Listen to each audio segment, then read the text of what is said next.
Bonjour, bienvenue pour cette nouvelle émission de TV Solidarité. Tout d'abord, nous tenons à vous souhaiter nos meilleurs vœux. Alors des vœux qu'on aurait espéré vous souhaiter sans masque, malgré cela, on y est contraint, la crise sanitaire nous rattrape. Malgré tout, 2022, c'est synonyme de bonnes nouvelles avec l'entrée en vigueur de la nouvelle convention collective des salariés du particulier employeur et de l'emploi à domicile dont nous allons vous parler. Cette convention collective, elle est basée sur un socle commun, un socle dédié aux assistantes maternelles et un socle dédié aux salariés du particulier employeur, qui a été brillamment négocié par ma collègue Nathalie. À mon tour de vous souhaiter une belle et heureuse année 2022. Espérons que cette année soit meilleure que les 2 dernières années que nous avons passées, qui étaient bien entendu en pleine pandémie. Malgré tout, nous avons continué de travailler avec rage et de négocier cette nouvelle convention collective pour que vous ayez des droits à la hauteur de votre travail. Et d'ailleurs, pour cela, on aimerait aussi vous remercier car vous êtes restés fidèles à votre syndicat malgré cette pandémie qui nous a frappés de plein fouet et qui nous frappe actuellement et toujours. Donc un grand merci pour ça. Et cette convention collective, c'est vrai qu'elle apporte des droits nouveaux. Alors il y a plusieurs sortes de droits. Il y a bien sûr des droits collectifs avec 3 grands piliers qui sont la mise en place des activités sociales et culturelles. Vous pouvez aller visiter le site, la plateforme dédiée au métier de l'emploi à domicile dont l'adresse va s'afficher à l'écran. Le deuxième pilier, c'est la santé au travail puisque désormais la loi consacre ce droit à la santé au travail pour tout le secteur, y compris les assistantes maternelles qui longtemps ont été oubliées. Et la troisième grande avancée sur les droits collectifs, c'est la création d'une prime de départ volontaire en retraite qui est basée sur l'ancienneté dans le secteur et non plus sur l'ancienneté contractuelle. C'est un progrès important dans un secteur où bien évidemment la durée d'exercice chez un même particulier n'atteint pas les 10 ans nécessaires pour ouvrir ce droit. Donc 3 droits collectifs extrêmement importants qui sont mis en place grâce à de nouvelles cotisations patronales mutualisées et qui constituent une avancée majeure pour le secteur. Alors je vous ai parlé des droits collectifs, abordons maintenant les droits individuels que nous avons gagnés grâce à cette négociation, des droits qui vont changer votre quotidien. Changement extrêmement important et très attendu par la profession, je le sais, c'est désormais une majoration obligatoire de vos heures supplémentaires, donc les heures effectuées après 45 heures hebdomadaires. Cette majoration sera à minima de 10%, mais là aussi, il s'agit d'une majoration minima qui pourra être augmentée par voie contractuelle, par exemple portée à 25%. Vous avez également une nouveauté qui est extrêmement importante, c'est que jusqu'à présent, votre minimum conventionnel était fixé par le Code de la famille et de l'action sociale. Désormais, votre salaire minimum conventionnel est fixé par les partenaires sociaux qui, chaque année, à une ou plusieurs reprises, pourront décider de revaloriser les salaires. C'est une avancée importante puisque jusqu'à présent, ce minima gravé dans le Code de l'action sociale et de la famille n'évoluait pas. Donc on aura désormais une négociation salariale qui sera vivante, et on l'espère très vivante, et qui permettra une actualisation des minima, qui permettent aussi à ceux qui sont au-dessus des minima d'engager la discussion avec les parents employeurs pour obtenir des revalorisations de salaire. Autre élément important, très attendu là aussi, ce sont les déductions de salaire pour absence de l'enfant. Jusqu'à présent, les parents employeurs pouvaient vous imposer 10 jours d'absence non rémunérés, à condition bien sûr d'avoir un certificat médical, mais on nous a fait remonter qu'il y avait un certain nombre d'abus sur cette question. Désormais, c'est plus 10 jours, ce sont 5 jours que les parents pourront déduire, là aussi sur présentation du certificat médical. Autre nouveauté importante, c'est votre indemnité d'entretien. Désormais, son taux est fixé à 90% du minimum garanti pour 9 heures d'accueil minimum, avec un minimum journalier, quelle que soit votre durée d'accueil, qui est fixé à 2,65 € par jour. Autre avancée de taille, il s'agit de l'indemnité de rupture. Jusqu'à présent, elle était fixée à 1/120e de l'ensemble de vos rémunérations nettes pendant toute la durée du contrat. Cette indemnité de rupture, on l'a un peu améliorée puisque désormais elle sera de 1/80e des salaires bruts cette fois-ci et non plus nets, des rémunérations que vous avez perçues durant toute la durée du contrat.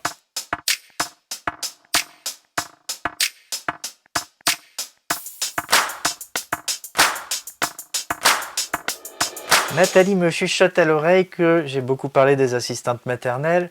Oui Nathalie, on va évidemment parler des salariés du particulier employeur. Tu t'es particulièrement investie dans cette partie de la négociation et je crois que tu vas nous annoncer là aussi des avancées significatives. Il se passe des choses nouvelles aussi au niveau d'un sujet qui t'est très cher, la garde partagée. Tout à fait, oui. La garde partagée auront un remboursement du transport à 100% pour le transport en commun ou la location de vélo. Donc oui, c'était quelque chose où on y tenait très fortement et on a réussi à négocier. Alors malheureusement pas pour la garde simple car il n'y a qu'un employeur, mais je vous rassure, la négociation ne se termine pas là. On aura d'autres négociations et on pourra avoir d'autres avantages. Donc faites du vélo si vous en avez envie ou continuez à prendre le métro. En tout cas, ça vous apporte du pouvoir d'achat et un pouvoir d'achat qui va être là aussi conforté par l'arrivée prochaine d'une nouvelle grille de salaire. Nathalie. Tout à fait. Une nouvelle grille de salaire qui sera aussi renégociée normalement courant janvier. Avec une négociation sur le pourcentage de la formation professionnelle. Donc on a hâte. Ensuite, ce qui n'est pas gai, c'est les décès. Les décès d'un petit enfant ou les décès d'un ascendant.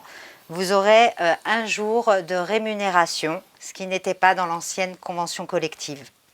Et puis une avancée extrêmement importante, on a été très attentif à ce qui se passait autour du travail de nuit et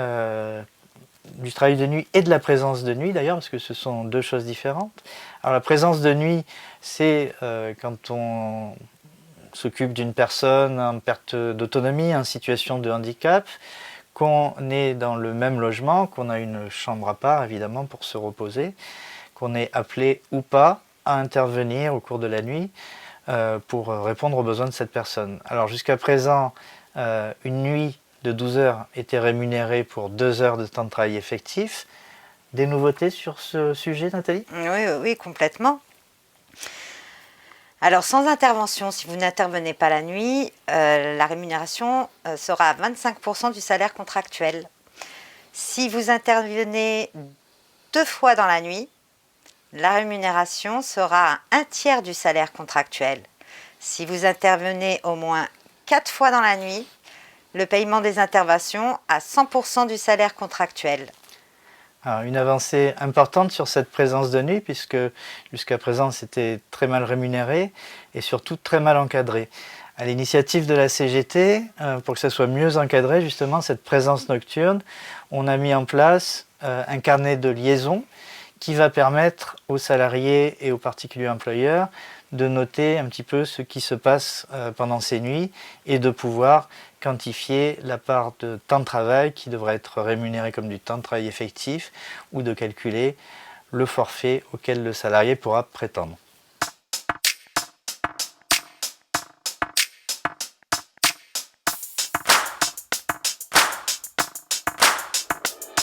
Une avancée commune, mais une avancée de taille dont nous sommes assez fiers puisque nous l'avons portée seule, c'est la création d'un droit syndical. Alors un droit syndical, qu'est-ce que c'est?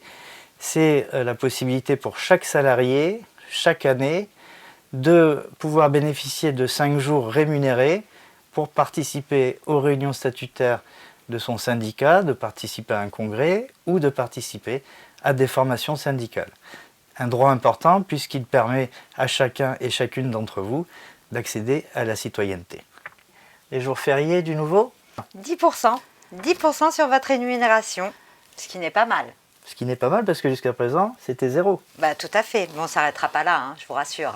Ça sera un minima, bien sûr, vous pourrez négocier une majoration supplémentaire par la voie de votre contrat de travail. Vous avez de changements qui concernent les congés payés. Quand vous êtes en arrêt maladie pendant vos congés payés, désormais ces congés ne seront pas perdus, mais reportés. Alors c'est pas très gai d'être malade quand on est en congé, mais quand on les perd en plus, c'est la cata. Désormais, ils ne sont plus perdus, c'est une belle avancée. Nous avons également créé de nouveaux jours de congés pour événements familiaux. Alors ce n'est pas toujours des jours de congé qu'on prend dans des circonstances agréables, mais qui sont toujours utiles. Donc il y a désormais un jour de congé pour événement familial supplémentaire pour le décès d'un petit enfant. Alors, ça permet de faire face à des situations dramatiques, voilà, mais c'est là aussi quelque chose qui nous semblait important, c'était d'augmenter un petit peu ces droits qui sont liés à des situations parfois heureuses, parfois malheureuses. Donc voilà un nouvel acquis.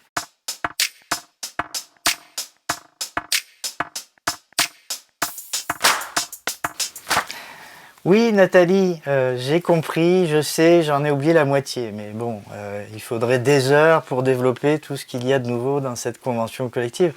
Ce que j'ai envie de vous dire aujourd'hui, ce que nous avons envie de vous dire avec Nathalie qui vient de me le rappeler violemment, c'est que à la CGT, nous avons déjà préparé des outils avec votre contrat de travail actualisé qui tient compte des nouvelles dispositions de la convention collective, un registre d'administration des soins qui tient compte des réformes récentes liées à vos conditions d'exercice. La convention collective est en cours d'impression, mais elle devrait arriver sous peu. Donc ne vous inquiétez pas, vous allez être équipés. Et cerise sur le gâteau, on a plein d'autres outils à vous proposer pour être parfaitement intéressé. Et puis dernier point, un point important, c'est celui de vous dire que la signature d'une convention collective, ça n'arrête pas les négociations, bien au contraire. Une convention collective, même quand elle est toute neuve comme celle qu'on vous présente aujourd'hui, elle est vivante, elle va continuer à évoluer et vous pouvez compter sur nous pour la faire progresser.